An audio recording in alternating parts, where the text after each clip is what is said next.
হামলায় বিরতির সময়সীমার মধ্যেও গাজার নিরাপদ ঘোষিত অঞ্চলে বোমা বর্ষণ, 63 জনের প্রাণহানি, খাদ্য সংকটের কথা উড়িয়ে দিলেন নেতানিয়াহু।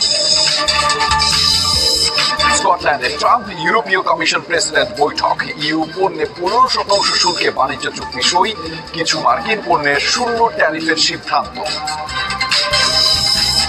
ভয়াবহ দাবানলের কবলে তুরস্ক, গ্রিস, আলবেনিয়া সহ ইউরোপের বহু দেশ। মাত্রাতিরিক্ত তাপপ্রবাহ, শুষ্ক বাতাস ও বৈরী আবহাওয়ায় নিয়ন্ত্রণহীনভাবে ছড়াচ্ছে আগুন।